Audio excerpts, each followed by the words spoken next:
다가오는 6월 선물 옵션 만기, 글로벌 실물 경제는 어떠한 흐름이 진행되고 있는가? 실물 경제를 좀 살펴볼 거예요. 글로벌 금융시장에 영향을 주게 되는, 이제 글로벌 금융시장에 연동되게 되는 실체인 글로벌 경제를 보게 되면 여전히 코로나19의 빠른 감염이 진행되고 있고, 5월서부터 미국, 유럽 주요한 국가들이 어떠한 코로나19에 대한 치료제와 백신이 없는 상황에서 재가동이 진행됨에 따라, 또는 코로나19가 발생하기 이전의 그런 운영 체계가 그대로 적용이 되게 되면서 다시 재감염이 증가가 되게 되면서 코로나19에 소폭 둔화됐었던 감염 속도가 다시 가속되고 있다. 여전히 글로벌 경제는 코로나19의 변동성에 그대로 노출되어 있다는 것을 알 수가 있어요.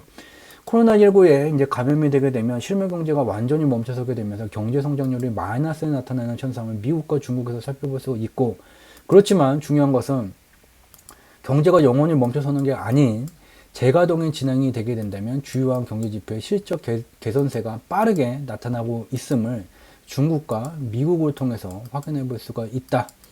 여기까지 이제 진행이 되게 됐고, 그래서 이와 같은 글로벌 경제 코로나19로 멈춰서게 되면서 2019년 대비 2020년 경제지표 실적이 둔화 내지 침체를 나타내는 현상에 맞서기 위해서 미국의 중앙은행, 미 연준은 필요한 경우에 미 달러를 무제한으로 이제 뽑아내서 경기를 부양하는 무제한 양적 완화 통화 정책을 발표를 하게 됐고, 그에 따라서 이와 같이 미 달러가 매우 빠른 속도로 격하게 증가되고 있다는 것을 확인해 볼 수 있고, 글로벌 금융시장은 결국은 이와 같은 미 연준이 설정한 통화 정책에 연동될 수뿐이 없다.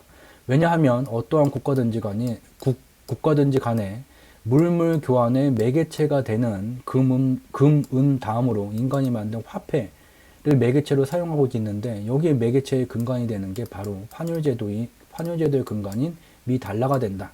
모든 국가들은 이와 같이 미 달러 대비 자국의 화폐 가치를 관리를 해오고 있고, 실물 경제의 물물 교환을 원활하게 위해서는 이 환율의 가치가 안정적으로 유지가 돼야지 된다. 그래서 미 달러 유동성이 증가되게 된다면 안정적인 환율을 유지하기 위해서 대부분의 국가들은 자국 화폐 유동성을 비례적으로 증가시키게 되기 때문에 결국 미국의 통화정책이 전 세계의 통화정책에 막대한 영향력을 갖게 된다. 그 통화정책이 필요한 경우에 무제한으로 유동성을 공급해서 경기를 부양하겠다고 방향성을 설정해놨고, 이와 같은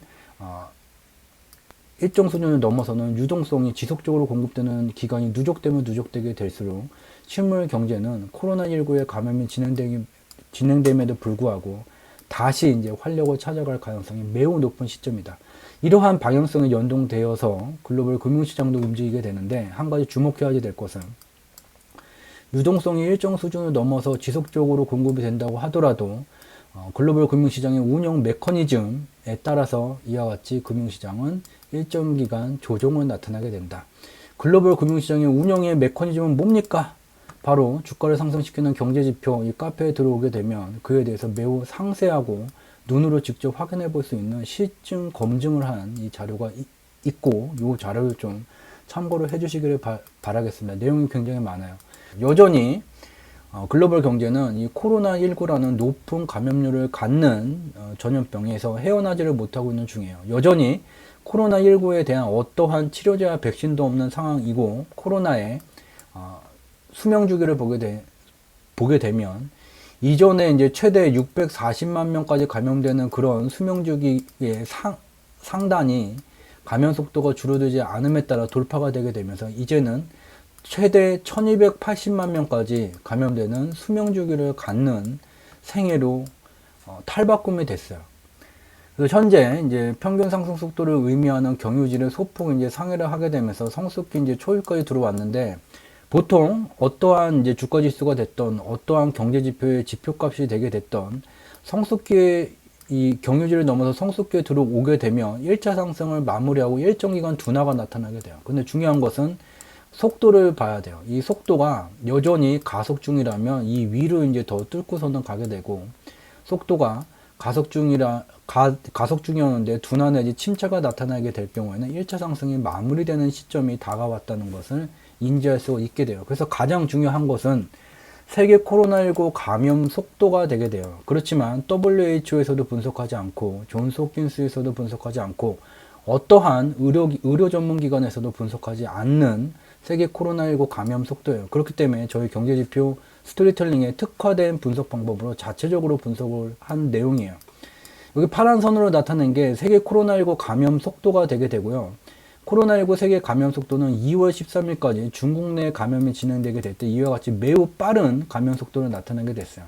그렇지만 2월 13일 이후서부터 이제 3월 초까지는 세계 코로나19 감염 속도가 둔화세가 나타나게 됐다가 3월 10일서부터 유럽과 중동이 코로나19 감염 확산이 되게 되고 미국은 3월 23일서부터 감염 확산이 본격화되게 됨에 따라서 세계 코로나19 감염 속도는 다시 가속 상태에 들어가게 됐어요.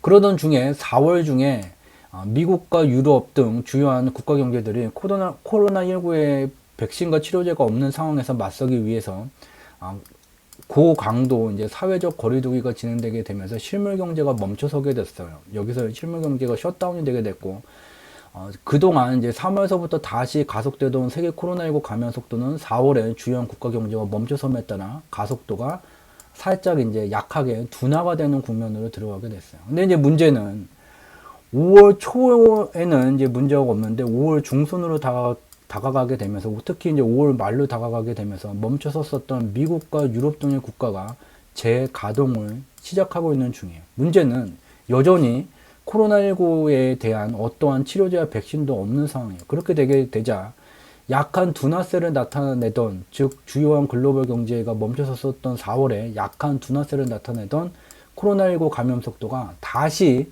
가속되는 현상이 나타나고 있어요. 즉 우리가 알 수 있는 것은 여전히 코로나19는 감염 속도가 가속 중이다. 그래서 알 수 있는 것은 이 1280만 명의 최대 감염되는 이 수명주기 위에까지 여전히 속도가 가속 중이기 때문에 올라갈 수가 있는 상황이다. 그렇기 때문에 글로벌 경제는 다시 코로나19의 재감염으로 언제든지 다시 멈춰설 수 있는 위험에 그대로 노출되어져 있다. 그렇기 때문에 특정 국가 경제가 재가동을 진행하게 된다면 코로나19가 발생되기 전과 같은 경제활동 조건을 그대로 똑같이 하게 된다면 다시 얘는 덜컥 멈춰서게 된다. 지금 가장 중요한 것은 코로나19로 재감염이 진행됨에도 불구하고 국가 경제의 가장 중요한 산업 부문들은 이전과 다른 운영 체계를 만들어 갖고 진행을 해야지 이전과 동일하게 진행이 되게 되면 다시 멈춰설 수뿐이 없다는 것을 알 수가 있어요. 그래서 여전히 글로벌 경제는 코로나19의 감염에 그대로 노출되어져 있고 재감염도 피해갈 수 없는 상황이다라는 것을 알 수가 있게 돼요. 이러한 상황 속에서 미국 다음으로 세계에서 가장 많은 부를 일구는 중화인민공화국을 보게 되면 2020년 2월에 중국 경제가 코로나19로 멈춰서게 됐어요. 그렇기 때문에 중국 경제 1분기 경제 성장률 1월, 2월, 3월을 합친 1분기 경제 성장률은 이와 같이 전년 동기 대비 마이너스 6.8%의 격한 침체를 나타나게 됐어요. 그래서 여기서 알 수 있는 것은 코로나19 감염 확산이 진행되게 되면 실물 경제가 멈춰서게 되고 실물 경제가 멈춰서 버리게 되니 그 분기의 경제 성장률은 마이너스 격한 침체를 나타낸다는 것을 알 수가 있게 돼요. 중국보다 더 많은 부를 일구는 국가, 세계에서 가장 많은 부를 일구는 국가 미국을 보게 되면 미국도 2020년 1분기 경제 성장률이 마이너스 4.8%가 나타나게 됐어요. 근데 미국 경제는 이 1분기 1, 2, 3월에 안 멈춰섰고 4월에 멈춰서게 됐어요. 근데 알 수 있는 것은 2월에 이제 중국 경제가 멈춰설 정도로 이제 글로벌 경제의 코로나19로 인한 멈춤 현상이 심하게 진행이 되게 되면서 중국과 이제 무역을 하는 물물 교환하는 주요한 국가들의 경제 지표의 실적이 1분기서부터 같이 악화되는 침체되는 현상이 나타나게 됐다. 즉 미국도 2020년 1분기에 경제가 온전히 가동되지 못했음을 알 수가 있고 더욱더 암울한 건 미국 경제는 4월에 멈춰서게 됐어요. 4월은 이제 2분기에 들어가요. 4, 5, 6월을 합쳐서 이제 2분기에 들어가게 되고 그렇기 때문에 미국의 경제 성장률 2분기도 마이너스 격한 침체를 나타나게 될 것이라는 것을 인지하가 아니라 명확히 알 수 있게 됩니다.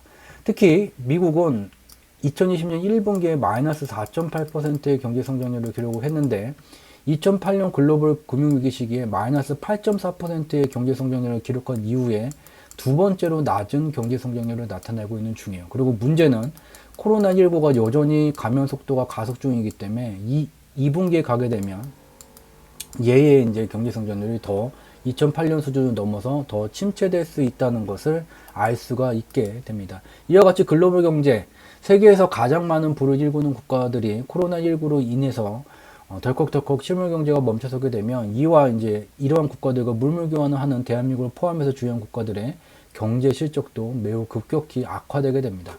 이러한 상황에 있는 중이에요.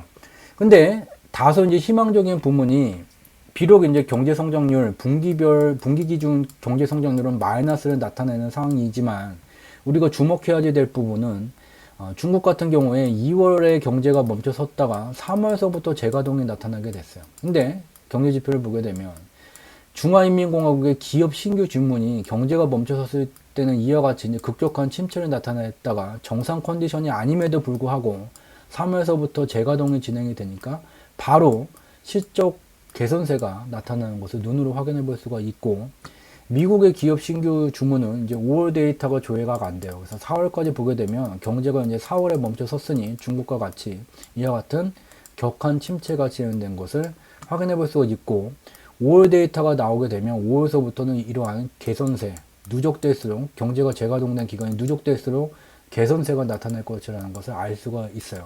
그래서 산업 생산 지수도 보게 되면 제조업에 관련된 이제 중화인민국의 산업 생산 지수도 중화인민공화국이 코로나19에 멈춰섰었던 2월 중까지 이와 같은 급격한 실적의 침체가 나타나게 된 다음에 경제가 재가동된 3월서부터 큰 개선세가 나타나고 있다는 것을 확인해 볼 수가 있고, 미국도 경제가 멈춰섰었던 4월에 이와 같이 경제지표의 산업생산지수의 실적이 급격히 악화됐었다. 그래서 5월달 기준으로 미국이 경제가 이제 재가동을 시작한 5월달 기준으로 조회가 되는 미국의 이제 실적 지표는 예뿐이가 없더라고요. 보게 되면 미국의 고용자, 실업자예요. 고용자 수를 보게 되면 미국 경제가 멈춰섰었던 4월에 이와 같이 고용자 수가 급격히 침체됐다가 5월서부터 5월 말로 가게 되면서 이제 경제가 서서히 재가동되게 되면서 고용자 수가 증가하고 있다. 실업자 수도 경제가 멈춰섰었던 4월에 이와 같이 폭증을 하고 난 다음에 5월 말서부터 이제 경제가 서서히 돌아가는 미국에서 이와 같이 실업자 수도 감소되는 현상이 나타나고 있다. 그래서 여기서 알 수 있는 것은 글로벌 경제는 여전히 코로나19의 빠른 감염 속도가 진행 중이고 주요한 국가 경제가 코로나19로 인해서 멈춰섰었지만 재가동이 진행되게 된다면 이 경제 성장률, 분기별 경제 성장률은 마이너스를 나타내게 되지만 이 경제 성장률의 원인에 해당하는 주요한 경제 지표의 실적은 빠른 개선세를 확인해 볼 수가 있다는 거예요. 그래서 여기까지가 이제 중요한 내용이 되어 있고요. 그리고 추가적으로 이와 같이 글로벌 경제가 코로나19로 멈춰서게 됐고 그 이후에 이제 빠른 실적 개선세가 나타나기는 하지만 2019년 대비 실적을 비교하게 되면 굉장히 저조한 상태예요. 그렇기 때문에 글로벌 유동성에 막대한 글로벌 유동성 증감에 막대한 영향력을 미치는 세계 기축통화 중 주요한 국가의 중앙은행의 편입 비중이 가장 높은 미 달러의 유동성을 조절하는 미국의 중앙은행은 3월 23일 날 필요할 경우에 미 달러를 무제한으로 발행해서 경기를 부양하는 무제한 양적 완화를 발표를 하게 됐어요. 무제한 양적 완화를 발표한 후에 여기 빨간 선이 이 달러의 증감 속도예요. 이 달러가 10.5% 밑으로 전년 대비 증감률이 내려가게 되면 미국 경제의 활성도가 떨어지게 되면서 이와 같은 경제의 방향성에 수렴하는 미국의 주가 지수가 이와 같은 하락 추세가 진행이 되는 것을 직접 눈으로 확인해 볼 수가 있고, 이러한 조건이 아닌 이 10.5%로 다가가는 유동성이 증가하는 시절 이와 같은 유동성 증가와 또 유동성 증가를 야기한 경기부양 정책의 미국의 주가지수가 연동이 되게 되면서 상승 추세가 진행됐다는 것을 확인해 볼 수가 있어요. 중요한 것은 바로 여기에요. 3월 23일 이후에 무제한 양적 완화 통화 정책이 진행되면서 미 달러의 증가 속도는 매우 격하게, 영어로는 이제 스카이 로켓이라고 그러는데 하늘로 이제 로켓가 치솟아서 올라가는 것처럼 위로 이제 올라가고 있는 중이에요. 그래서 알 수 있는 것은 미연준이 설정한 미국 경제의 방향성과 글로벌 유동성에 의한 글로벌 금융시장의 방향성은 하방이 아닌 상방의 방향성이라는 것을 이 자료를 통해서 인지할 수 있게 됩니다. 근데 중요한 것은 또 여기에요. 유동성이 계속해서 증가하게 된다고 주식시장이 유동성 증가되는 걸 그대로 비례해서 계속 올라가지는 않아요. 뭐냐? 유동성이 증가를 하게 되더라도 여기에 이제 글로벌 금융시장의 운영 원리라는 게 존재를 하게 돼요. 그래서 요거는 이 내용이 좀 많이 분량이 좀 되고 이해가 필요한 부분이기 때문에 저희 이제 주가를 상승시키는 경제지표 주상지 카페에 네이버에 치고서 이제 들어오시게 되면 네이버에다 주상지라고 치게 되면 여기가 첫 번째가 되고요. 여기 들어오게 되면 여기 첫 번째에다 올려놨어요. 핫머니의 글로벌 금융시장 운영 메커니즘. 요것을 꼭 참고를 해주시기를 바라요. 경기부양 정책을 진행을 하고 이에 따라서 유동성이 증가가 되게 된다고 주식시장에 한 번도 빠짐없이 계속해서 상승 추세가 나오는 게 아니다. 글로벌 금융시장의 운영 메커니즘에 따라 경기부양 정책이 진행되고 유동성이 증가함에도 불구하고 일정 기간 조정기가 나타나게 된다. 그래서 우리가 알 수 있는 것은 이제 향후 뒤에서 이제 살펴보게 되겠지만 글로벌 금융시장이 과열 국면에 와 있다면 일정 기간의 조정기가 필요하게 된다. 유동성이 폭발적으로 증가가 돼도 글로벌 금융시장의 운영 메커니즘에 의해서 일정 기간의 조정이 진행된다는 것을 인지할 수 있게 됩니다.